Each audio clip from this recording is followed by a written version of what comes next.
Assalamualaikum warahmatullahi ta'ala wabarakatuh. Alhamdulillahi rabbil alamin. Aqamus salati wa atamut taslim ala sayyidina Muhammad as-sadiqil wa'dil amin, sayyidina Muhammadin wa ala alihi wa ashabihi al-qurril mayamin, wa man tabi'ahum bi ihsanin ila yaumiddin.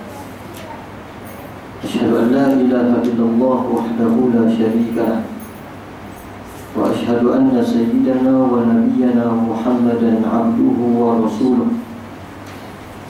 Allahumma salli wa sallim wa barik ala hadzal nabiyyil karim wa ala alihi wa ashabihi al-qurril mayamin, wa man tabi'ahum bi ihsanin ila yaumiddin. Amma ba'd. فقال الله سبحانه وتعالى في سورة الماعون: أرأيت الذي يكذب بالدين فذلك الذي يدع اليتيم ولا يحض على طعام المسكين فويل للمصلين الذين هم عن صلاتهم ساهون الذين هم يراءون ويمنعون الماعون. Yang bermaksud bila kamu melihat orang-orang yang mendustakan agamanya, yaitu mereka yang mengherdik anak-anak yatim dan tidak memberi makan kepada fakir dan miskin, maka celakalah bagi orang yang mendirikan solat, yaitu orang-orang yang lalai dari solatnya, dan orang-orang yang berbuat riya dan enggan menolong dengan barang yang berguna. Faqala an-nabiy sallallahu alaihi wasallam an sayyidina Abi Hurairah radhiyallahu ta'ala anhu an an-nabiy sallallahu alaihi wasallam qala: "Idza jaa'a Ramadan futihat abwabul jannah wa ghulqat abwabun nar wa suffidatis syayatin." Daripada Abu Hurairah radhiyallahu ta'ala anhu bahawa junjungan besar Nabi Muhammad sallallahu alaihi wasallam bersabda, apabila telah datang bulan Ramadan, Allah Subhanahu wa ta'ala membuka selapang-lapangnya ke semua pintu-pintu syurga dan menutup serapat-rapatnya pintu neraka, serta syaitan yang seringkali mengganggu ibadah dirantai dan diikat di dalam bulan Ramadan. Sadaqallahul azim wa sadaqa rasulul karim. Muslimin muslimat yang dikasihi Allah Subhanahu, bersyukurnya kita kepada Allah di kesempatan hari yang mulia ini dapat sama-sama kita beribadah, dapat sama-sama kita perhebatkan ibadah kita, khususnya di dalam bulan Ramadan yang Allah Ta'ala anugerahkan kelebihan tersebut kepada Nabi Muhammad sallallahu alaihi wasallam dan umatnya. Tidak dapat dan tidak diperolehi oleh umat yang lain. Hatta diriwayatkan bahawa Nabi-Nabi Allah yang lain yang terdahulu tidak dapat kelebihan yang Allah Ta'ala anugerahkan kepada Nabi sallallahu alaihi wasallam di dalam bulan Ramadan. Di dalam riwayat daripada firman Allah Subhanahu wa ta'ala, wa kallamallahu Musa taklima. Nabi Allah Musa alaihi salam berkata-kata dengan Tuhannya, Ya Rabbi, hal akramta ahadan bimithli ma akramtani bih. Adakah engkau muliakan seseorang itu seperti mana engkau muliakan aku? Faqala Allah azza wa jalla, Ya Musa, inna li ibadan ukhrijuhum fi akhir zaman ukrimuhum bi syahri Ramadan. Wahai Musa, sesungguhnya aku akan keluarkan sekelompok golongan manusia yang hidup di akhir zaman, yang mana mereka berpuasa di dalam bulan Ramadan, dan aku muliakan mereka. Wa ana aqrabu ilaihim mink, dan aku lebih dekat dengan mereka berbanding kamu. Fa inni wa bainaka sab'una alfa hijab. Sesungguhnya kamu wahai Musa, di antara aku dan kamu mempunyai 70,000 dinding. yang mana dinding-dinding ini diangkat waktu iftarihim, ketika mana mereka yang berpuasa di dalam bulan Ramadan berbuka puasa. Faqala Musa alaihi salam, ya Rabbi akrimni bima akramta ummat Muhammad sallallahu alaihi wasallam. Wahai Tuhanku, muliakanlah aku seperti mana engkau muliakan umat Muhammad. Karena umat yang hidup di akhir zaman adalah umat Muhammad sallallahu alaihi wasallam. Faqala Allah azza wa jalla, wahai Musa, kelebihan rahmatku yang maha luas di dalam bulan Ramadan adalah khusus untuk Muhammad dan umatnya sahaja. Berdasarkan kepada riwayat ini, memaklumkan kepada kita bahawa Nabi-Nabi Allah yang terdahulu, hatta Nabi Allah Musa alaihissalam meminta kemuliaan bulan Ramadan, Allah subhanahu wa ta'ala tak mengizinkan. Allah ta'ala kata, ni zaman kamu dah habis, ni aku nak bagi kemuliaan, keberkatan, rahmatku di dalam bulan Ramadan kepada umat yang hidup di akhir zaman, yakni umat Nabi Muhammad sallallahu alaihi wasallam. Hatta dalam riwayat daripada Abu Hurairah radhiyallahu ta'ala anhu, Tuhan yang maha luas rahmatnya mengkhabarkan kepada kita daripada lisan Nabi Muhammad sallallahu alaihi wasallam, apabila datang Ramadan, Allah subhanahu wa ta'ala membuka semua pintu-pintu syurga. Masuklah, nak masuk ke mana pun Allah Ta'ala buka selapang. Walaupun dalam pintu ada pintu, semua pintu-pintu ni terbuka bagi mereka yang berpuasa di dalam bulan Ramadan, yang mana Allah Ta'ala sebut as-siyamun wa ana ajzibi. Puasa ini adalah milikku, barang siapa yang mengerjakannya, dan akulah yang akan membalas segala apa yang telah dikerjakan. Khusus dalam bulan Ramadan Allah Ta'ala buka selapang-lapang, dan Allah Ta'ala tutup serapat-rapatnya pintu neraka. Tak ada lubang satu pun yang Allah Ta'ala buka dan membenarkan kita masuk di dalamnya, khusus di dalam bulan Ramadan ini. Serta syaitan yang seringkali mengganggu ibadah kita sebelum Ramadan, yang seringkali menggugat iman kita sebelum Ramadan, Allah Ta'ala rantai dan ikatnya di dalam bulan Ramadan. Muslimin-muslimat yang dikasihi oleh Allah, namun yang hairannya, di dalam bulan Ramadan masih ada lagi di kalangan manusia yang melakukan dosa dan maksiat di saat syaitan itu dirantai dan diikat. Sebetulnya bila syaitan dah tak ada, kita direct ibadah dengan Allah tanpa gangguan. Tapi ada di kalangan mereka yang berpuasa di siang hari, dalam masa yang sama mendedahkan aurat. Masih ada lagi mereka yang tidak memberi makan kepada fakir miskin, hatta hasil daripada rezekinya itu daripada sumber yang telah diharamkan oleh Allah Subhanahu wa ta'ala, sama ada riba, rasuah ataupun cukai di dalam bulan Ramadan. Walhal iblis dah tak ada. Macam mana boleh jadi macam ni? Kita takut rahmat Allah Ta'ala yang luas ini bertukar kepada azab.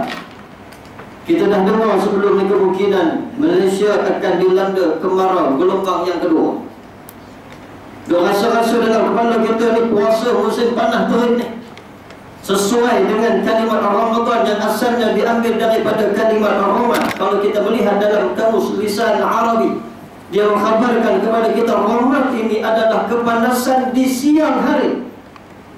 Dahlah panas terik di siang hari, Allah Ta'ala tak bagi kita makan dan tak benarkan kita minum.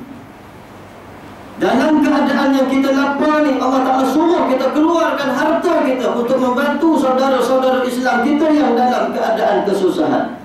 Namun masih ada lagi orang yang susah di dalam bulan Ramadan. Masih ada lagi di kalangan fakir miskin. Masih ada lagi orang Islam yang mengemis di tengah-tengah bandar. Yang ni Allah Ta'ala sebut dalam surah Al-Ma'un. Pertama, orang yang menipu agama ni, tanda-tanda dia, yang pertama mengherdik anak-anak yatim. Yang kedua, tidak memberi makan kepada fakir miskin. Saya teringat satu kata-kata ulama daripada Mesir menyatakan bahawa di mana sebuah negara Islam wujudnya pengemis ataupun fakir miskin, bermakna di situ masih ada lagi penyangak dan penyamuk.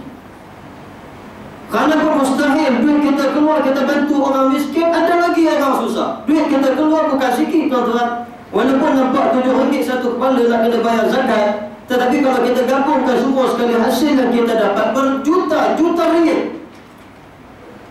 Tapi Tapi masih ada lagi orang miskin. Yang paling teruk lagi, dia kata kami akan bersihkan bandaraya, tak bagi pengemis ini mengemis kerana mengotorkan bandaraya. Siapa yang mengemis kena bayar 150 ini. Seolah-olah kita menempah rahmat itu kepada azab. Seolah-olah kita nak tukar rahmat yang Allah Ta'ala beri di dalam bulan Ramadan, peluang dalam bulan Ramadan kepada azab. Kita tengok dalam awal bulan Ramadan, mula-mula Ramadan lagi dah Allah Ta'ala mendungkan langit-langit, Allah Ta'ala hujankan di beberapa kawasan, menunjukkan bahawa Allah Ta'ala Tuhan Maha Luas rahmat dia. Tiba-tiba kita dengar selepas daripada itu dengan penyakit JE-nya, dengan jerbu di sebahagian tempatnya, ni yang terbaru diuji lagi oleh Allah Subhanahu Wa Ta'ala dengan kapal terbang MH17 yang terlepas. Semua perkara ini tuan-tuan akibat daripada apa? Daripada manusia ni yang tak faham lagi. Manusia yang nak mengerjakan ibadah tetapi tidak ada ilmu untuk mengerjakannya. Suatu hari Nabi SAW ditanya, andainya ibadah dengan ilmu, apakah yang kamu pilih? Maka Nabi SAW memilih ilmu daripada ibadah. Kenapa Nabi memilih ilmu? Kerana ilmu ni adalah asas utama. Kalau kita nak beribadat, tak ada ilmu tak jadi. Tapi kalau kita beribadat berdasarkan kepada ilmu yang kita ada, insya-Allah keberkatan Allah Ta'ala limpah ruah dalam bulan Ramadan al-Mubarak. Walaupun kita tak nampak hasil yang kita usahakan, kita tak nampak mana kelebihan, mana pahala, Allah Ta'ala tak nampakkan. Walaupun duk bunyi pintu neraka, pintu syurga terbuka selapang-lapangnya bagi orang-orang yang berpuasa, tapi kita tak nampak pintu syurga. Saya nak bawa kisah zaman Sultan Iskandar Zulkarnain. Seorang sultan yang suka mengembara, keluar daripada kawasan dia, menyuruh orang supaya menyembah kepada Allah Subhanahu Wa Ta'ala. Mereka dan tentera-tenteranya itu berjalan di satu kawasan dan menempuh satu terowong yang begitu gelap dan panjang. Terowong panjang gelap ni, tak tahu macam-macam berada dalam tu. Kelawar berada, kalajengking berada, lipat berada, ular berada. Halangan yang sukar kerana terowong ni bukan macam terowong zaman sekarang. Terowong zaman sekarang siap lampu lagi, tikus lintas pun boleh nampak lagi. Gelap gelita, bukan rumpah dalam terowong tu, masuk jalan pelan-pelan sampailah di tengah-tengah terowong. Tiba-tiba bersembang di antara tentera-tentera sultan tadi menyatakan bahawa aku dengar cerita orang tua-tua bahawa batu-batu yang kita pijak ini sebenarnya adalah ketulan emas. Pakat tengok bawah, batu kembar ni tak nampak ni. Semua pakat tengok bawah, tak nampak emas, tak nampak batu. Ada di kalangan mereka yang tak percaya langsung, tipulah orang ni. Fulan bin fulan yang menipu, yang duk sembang kata-kata orang tua-tua je. Ada orang yang ragu-ragu, ambil satu tangan cukuplah. Lagi kalau bukan emas, kita baliklah buat lontar jamrah. Ada orang hakau sampai 2 tangan.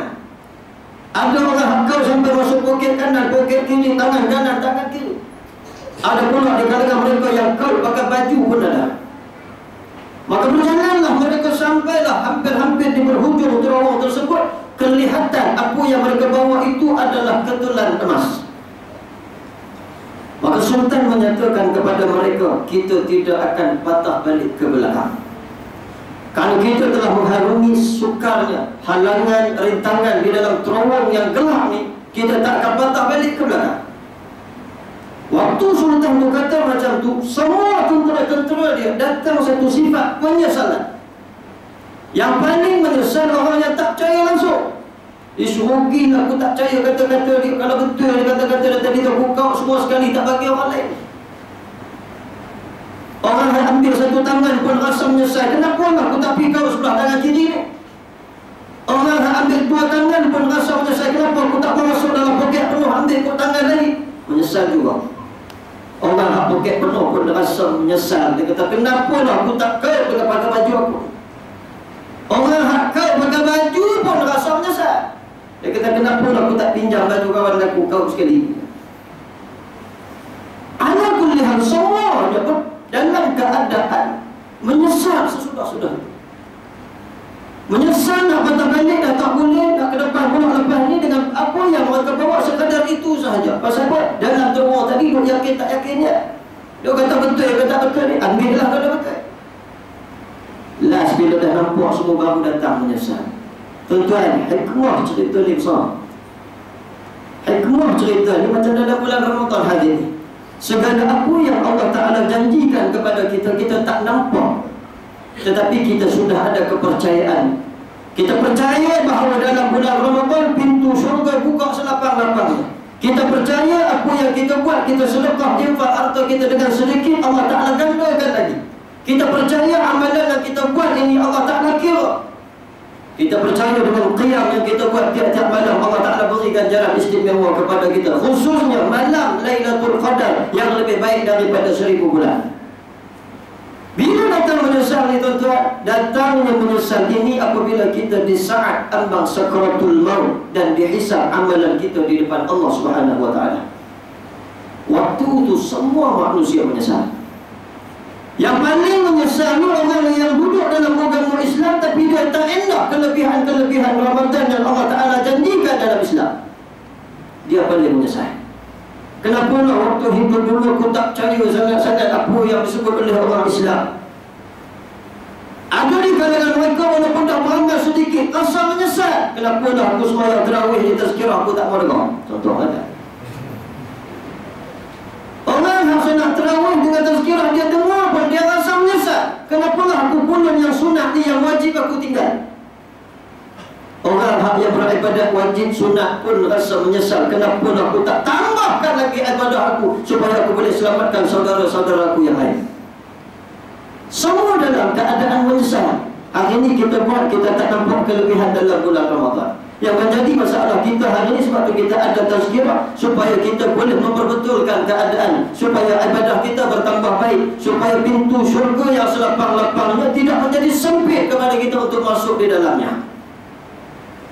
Puasa, sembahyang, buat juga benda baik, tapi depan Allah Subhanahu wa Ta'ala tak dikira semuanya. Pasal apa? Pasal tazkirah dia tak mau nak dengar. Pasal tazkirah dia duk komplain serba tak kena. Pasal apa aku tak mau dengar tazkirah? Pasal berzikirlah 7 saja. Contohlah kan. Tuan-tuan, muslimin muslimat yang dikasihi oleh Allah. Kalau di Palestin sana tentera Islam diserang bertubi-tubi. Sebagai contoh kita tengok hari ini habis di kawasan Gaza berpeluru-peluru, masya-Allah, pakat lari daripada Israel.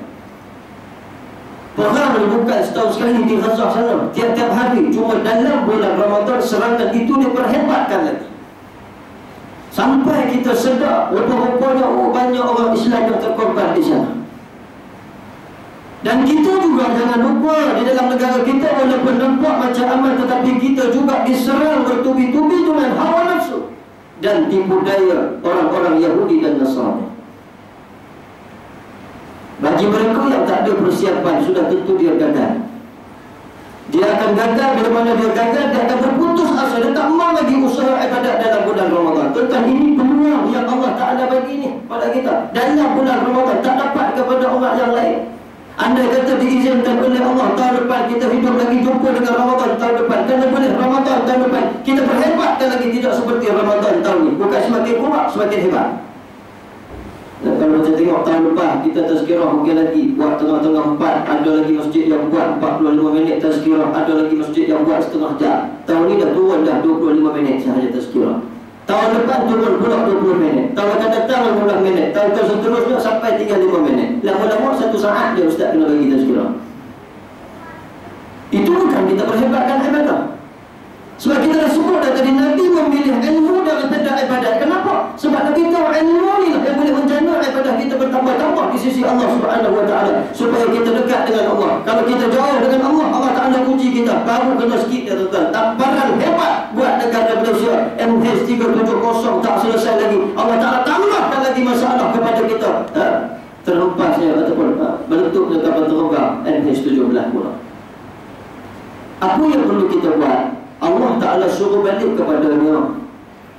Selagi kita tak balik kepada Allah, selagi itu Allah Ta'ala uji kita.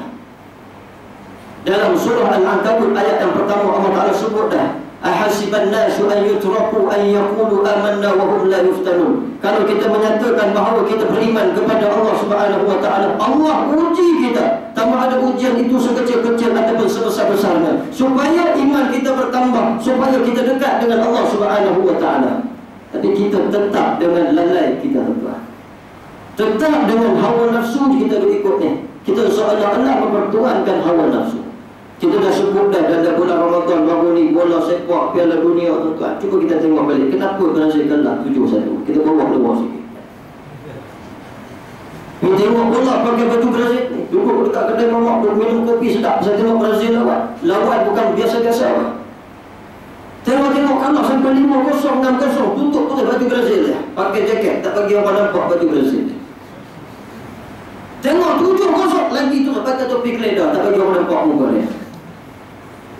Tuan-tuan, andai kata malam tu Brazil menang, tuan-tuan, kita tak sedar saudara-saudara Islam kita di Gaza diserang. Pasal Brazil kalah malam tu kita rasa perang. Esok-esok kita tengok dalam Facebook, dalam media sosial semua penuh serangan-serangan yang dikenakan ke atas tentera Islam dan Islam di Gaza sana. Baru kita sedar selepas kita dilalaikan dengan sebiji bola. Adakah kita percaya dalam bulan Ramadan sedemikian kalau kita dapat panggil macam ni, tuan-tuan? Tak percaya. Saya kata tadi, inilah satu-satunya kelebihan. Anda kata Allah Ta'ala kata Ramadan ini adalah Ramadan terakhir bagi kita. Kita nak bawa benda ni ya. Kita nak bawa depan Allah, ya Allah ni dia Ramadan aku tazkirah, aku tak dengar. Ya Allah ni Ramadan aku puasa tapi buka puasa dengan McDonald. Ya Allah aku Ramadan aku puasa tapi baju raya aku beli kat Tesco. Ni semua saham-saham Yahudi belaka. Berhentang kata selamatkan Islam di Gaza, entah bantuan di Gaza. Tapi saham kita kalau kita tengok yang menjana saham ekonomi Yahudi dan Nasrani kebanyakannya adalah di dalam negara kita. Ratus dia orang kata 15% ranking yang duduk di atas termasuk negara Malaysia. Orang dah kata dah McDonald tak elok, dia dapat tak kerti juga. Pukul 5 dah tunggu dalam McDonald. Orang kata KFC ni ada saham daripada Yahudi, dia beratur juga nak beli KFC. Orang kata Pizza Hut tak boleh ada saham Yahudi, itu masuk juga. Orang kata Tesco ni nak kena boykot dah. Kerana kelemahan Yahudi, tuan-tuan. Kita tak ada cara main, mereka kita kena boykot dia. Tapi kita umat Islam ni tak tahu apa jadi. Lalai dengan hawa nafsu sikit je. Tesco kita pergi cari. Maidin tu ada, murah lagi daripada Tesco. Gagah masuk Tesco juga. Tengok Tesco dalam tengah-tengah pasar raya dia jual arak lagi. Kalau di Puncak Alam sana, Tesco jual arak.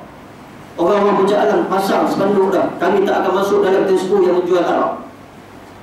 Tapi ada orang Islam yang buta huruf, yang tak tahu apa-apa, dia masuk aja. Pasal apa dia buta, dia tak nampak? Pasal dia tak ngaji. Sebab itu dalam bulan Ramadan kita kata jangan kita sia-siakan peluang yang Allah Ta'ala bagi ni, tuan-tuan. Walaupun kita dengar sembahyang tarawih 8 rakaat ke 8 rakaat ni, tuan-tuan, kalau kita melihat Nabi SAW solat hatta tatafattara qadamah, bengkak lutut Nabi, tuan-tuan. Sembahyang sampai sahabat tak mampu ikut belakang Nabi. Itu cari tu imam. Kalau dulu kalau zaman saya jadi imam tarawih dulu, satu rakaat dia minta suruh baca satu muka surat. Bunyi lagi lah satu muka surat satu rakaat tu. Hari ni dah setengah muka surat dah tentu satu rakaat. Lama-lama pergi cari Tok Imam Bangla yang baca tak ada bismillah, pakai mazhab Imam Maliki. Alhamdulillah rabbil alamin arrahmanir rahim dhalin. Senyum kita dekat belakang. Untung aku cari masjid macam ni. Dia ada kalau kita tengok dalam YouTube, bukan dalam negara kita lah, negara luar. Dia macam tu bacaan dia pun ada.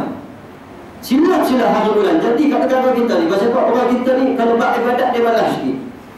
Dia kena boleh nak ambil kesempatan je. Solat tarawih dia 8 rakaat, tapi kita kena pendekkan lagi bacaan dia. Tazkirah jangan bagi ada. Dia tak faham kenapa orang tua dulu menghidupkan solat ataupun solat tarawih itu menghidupkan sunnah Nabi SAW. Di tengah-tengah 4 orang tua dulu suka letak tazkirah. Kenapa orang letak tazkirah tengah-tengah ni, tuan-tuan? Supaya masa ibadah kita itu menjadi banyak. Pasal Nabi solat 8 rakaat sampai tengah malam, sampai subuh esok. Boleh bagi kita buat. Panggil Tok Imam, import daripada Bukhari, baca satu juzuk, satu rakaat. Apa jadi tuan-tuan kita kat belakang? Taubat pun tak panggil dah Tok Imam. Hari ni esok pun jangan panggil dia. Ini ibadah dalam bulan Ramadan. Sebab tu kata Imam Al-Ghazali rahimahullah ta'ala, apa katanya? Seseorang itu bila dia melaksanakan ibadahnya, dia tak rasa sedap. Itu tanda hati yang sudah mati. Macam mana hati yang boleh mati, tuan-tuan? Hati yang mati sebabnya makan banyak. Sebab orang kita ni kalau bak makan, dia bukan lagi wira, bahkan juara dalam bulan Ramadan ni. Tambah-tambah waktu Piala Dunia nak bagi laku kuih Messi keluar nama. Ni kuih kek Piala Dunia, ni kek Brazil, ini kek Jerman. Udah surah ada nama-nama tertentu supaya nak bagi laku makanan dia. Kita pula bunyi sedap kan? Tengah hangat, orang kata makan bola, minum bola, tidur bola, puasa bola. Dia beli aku buat balik makan banyak, tuan-tuan. Orang makan banyak, kita pun kalau makan banyak, tuan-tuan akan rasa lemahnya kita ibadat dengan Allah Subhanahu Wa Taala. Yang sepatutnya ni 10 malam yang terakhir, tinggal 10 malam ni je. Lepas ni tak tahu lagi, kalau kita hidup tahun depan, alhamdulillah kita boleh lagi sambut Ramadan. Tapi kalau tahun ni adalah tahun yang terakhir, ni 10 malam ni sakit bagi yang ada. Apa yang kita nak buat dengan Allah? Qiyam, cukup ke dengan qiyam sahaja? Perlu hebatkan lagi ibadah kita. Kalau boleh tarawih biar panjang, kalau boleh tazkirah biar panjang. Ustaz semua tazkirah banyak apa? Kalau boleh semua biar ibadah, supaya kita rasa sedap. Bila hati ni mati, tuan-tuan, saya bagi tahu Imam Ghazali kata, orang yang hatinya mati, dia tak sedap buat ibadat. Duduk dalam tazkirah, dia rasa tak sedap. Solat 8 rakaat tarawih, dia tak sedap. Solat 20 rakaat, dia tak sedap. 40 lagi tak sedap. Solat isyak pun perut dah meragam. Tapi pasal perut tak boleh cakap dia. Kalau perut boleh cakap, dia kata nak mampus Tuhan laku ni, kata. Buka puasa, air tembikai masuk, air lecika masuk, air urin masuk, air gas masuk. Dia apa pening juga. Kita nak semayang sedap dia baca Bismillahirrahmanirrahim surah Al-Fatihah, tiba-tiba perut kita diganggu, perut kita rasa nak buang air. Sedap ke ibadat kita macam tu, tuan-tuan? Tak sedap. Bila ibadat kita diganggu, jadi tak sedap ibadat kita. Hatta ke imam pun kalau makan banyak, saya pengalaman, tuan-tuan, orang nak sumbat nasi macam-macam ni. Sekali jadi imam, tuan-tuan, wallahuh, angin keluar sekali. Wallahuh, pasal apa? Angin keluar, kenyang sangat. Yang makmum ni, tuan-tuan, walaupun amin dia tak punya amin, tapi ketuk dia senyap. Yes. Tak tahu bau petai.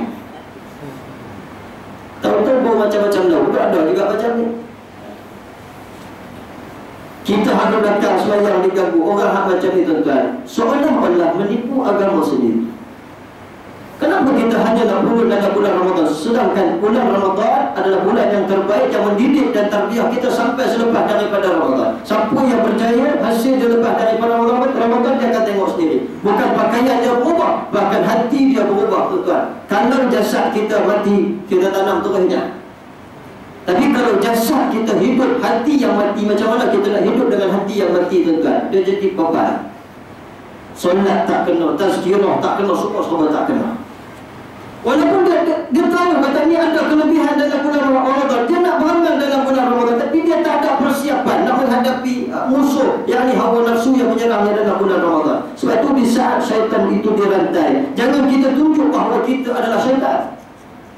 Duduk kata ni kita nak kena bersih kampung raya, tak boleh bagi ada orang miskin. Kalau kelak malam tempat-tempat perjudian buka 24 jam, dia tak marah, dia tak saman, dia tak kacau. Tapi kalau pengemis hak miskin berminta ni, dia saman pula nak bagi 150. Kawan tu dah tak ada duit, tak ada duit dekat tepi jalan, nak kena bayar 150 pula. Jangan bulan Ramadan.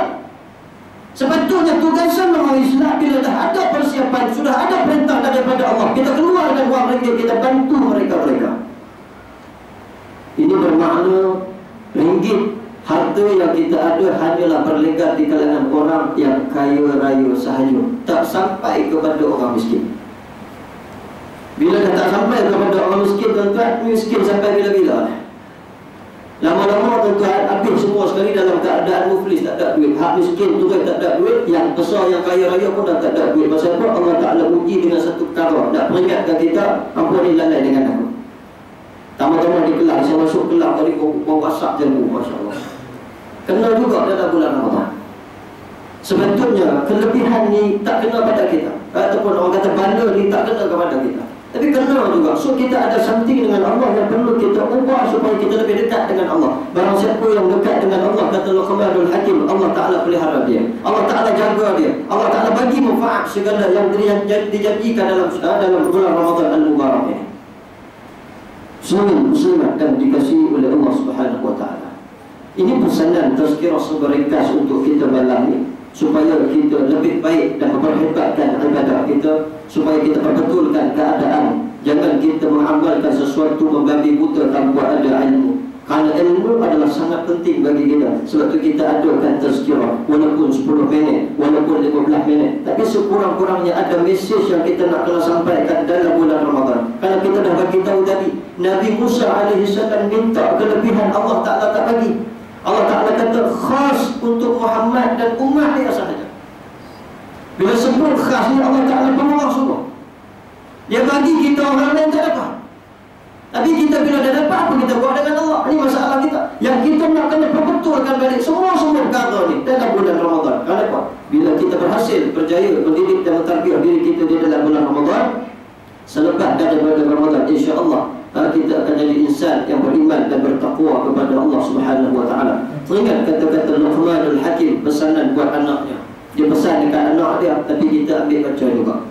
Pasal kita orang yang bertakwa, kalau kita tengok Allah Ta'ala sebut kutiba alaikumus siyamu kama kutiba alal ladzina min qablikum la'allakum tattaqun. Mudah-mudahan kamu ni orang yang bertakwa kepada Allah. Dalam ayat yang lain, syahrul ramadan allazi unzila fihi al-Quran hudan linnas.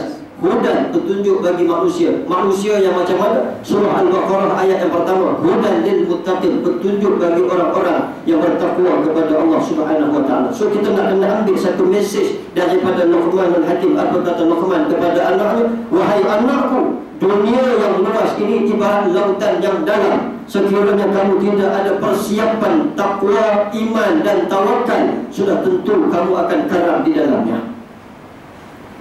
Tiga dalam satu dia bagi pesanan kepada kita. Satu mesej tetapi ada tiga pesanan besar. Dia kata dunia ni luas tapi lalai. Dunia ni ibarat lautan yang dalam. Kalau kita tak sampai, kalau kita tak erti nak berenang, lemah kita. So, bagaimana dia pesan kepada anak dia? Hendaklah kamu bina di dalam syakhsiah kamu takwa, dihiasi takwa tersebut dengan iman, serta kayuhlah bahtera kamu dengan tawakal kepada Allah Subhanahu wa taala. So nak ada benda ni. Takwa, bila kita sebut takwa, apa dia takwa? Kita dah bagi tahu dah sebelum ni, imtisalu awamiri wajtinabu nawahi. Beriman kita kepada Allah, jauhi segala apa yang telah dilarang oleh Allah, dan takut ikut perintah yang Allah Ta'ala perintahkan kepada kita. Itu maksud takwa. Kemudian kita hiaskan dengan iman, rukun-rukun iman, antum minallah sampai 6 rukun itu. Kita nak kena ingat semua sekali iman. Kemudian barulah kita bahtera yang kita kayu, kita beribadah ini, kita tawakal kepada Allah. Ya Allah, kalau ibadah ini tak ikhlas, tolong perbetulkan keadaan sehinggalah dia menjadi ikhlas. Sehinggalah kamu apa yang telah dijanjikan oleh Allah dapat kita perolehinya. Itu menunjukkan kita pasrah dan tawakal kepada Allah Subhanahu wa taala. Muslimin-muslimat yang dikasihi oleh Allah ni, baru sikit dah pejam mata ni masalah juga kan. Bukan di sini lah, tempat lain. Ini mungkin sebab musabab makan banyak lah. Biasa kan. Sebab tu kena ingat dua perkara. Satu, waktu berbuka puasa dan waktu sahur. Kedua-dua waktu ini adalah waktu yang sangat berkah. Waktu berbuka puasa, kalau kita tengok balik dalam riwayat bagaimana Nabi Allah Musa dengan Allah mempunyai 70,000 hijab. Dinding-dinding ini diangkat apabila kita berbuka puasa. Bila kita berbuka puasa, doa biar panjang sikit pun tak apa. Kita nak minta keberkatan hidup, jangan minta berazina.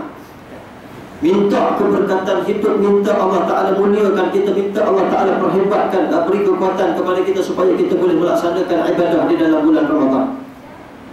Bila kita tengok Tok Imam tu baca, contoh kalau kita buka puasa di surau, Tok Imam baca Allahumma barik lana, bunyi tu macam dah nak makan tu. Tiba-tiba dia sebut Allahumma ansuril Islam wal muslimin. Panjang pula Tok Imam ni. Jangan marah ke dia. Orang hak marah ke Tok Imam, hati dia mati. Pasal dia tak tahu waktu ni waktu yang sangat berkat. Ini yang pertama. Yang kedua, waktu sahur. Waktu sahur adalah waktu yang berkat berdasarkan kepada hadis Nabi SAW. Tasahharu fa inna fis suhuri barakah. Waktu sahur adalah waktu yang berkat. Kalau boleh seelok-eloknya melewat-lewatkan waktu sahur tadi, supaya bila kita habis makan terus kita berdoa kepada Allah Subhanahu wa taala dan mensyukuri segala apa yang telah dianugerahkan kepada kita. Dua waktu ini adalah perkara-perkara sunat. So yang wajib kita jangan abaikan. Bukan sunat dan kita nak kena buat. Ada orang duduk sahur-sahur, bagi sahur, tapi semua dah tak habis bayar. Yang ini satu hal juga, sebab tahun lepas kita dah baca dah, Ibnu Athaillah As-Sakandari menyatakan bahawa tanda-tanda orang yang mengikuti hawa nafsunya. Saya ulang balik je. At-takasul 'anil wajibat, orang yang rajin mengerjakan perkara-perkara yang sunat serta malas mengerjakan perkara-perkara yang wajib.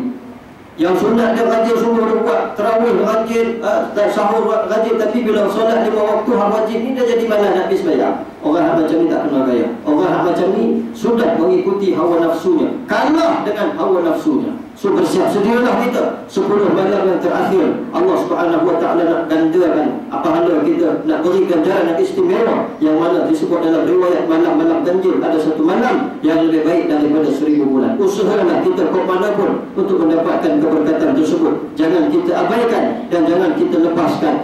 Kalaulah ini Ramadan yang terakhir bagi kita, maka inilah persembahan yang kita bawa depan Allah Subhanahu wa taala. Yang baik datang daripada Allah, yang kurangnya itu datang daripada kelemahan diri saya sendiri. Mohon ampun dan maaf sekiranya terkasar bahasa, tersilap kata, minta maaf banyak-banyak tuan. Ramadan Al-Mubarak ni tak payah tunggu raya baru minta maaf. Tak, yang tu rutin orang Melayu. Setiap kali raya baru minta maaf. Tak, kita maaf sampai bila-bila. Kerana kita bukan malaikat, kita adalah manusia. Setiap manusia mempunyai kesilapan, dan sebaik-baik kesilapan itu kita perbetulkan keadaan serta kita bermaaf-maafan di antara satu sama lain. Aku qauli hadza wa astaghfirullahal azim li wa lakum. Wassalamu alaikum warahmatullahi taala wabarakatuh.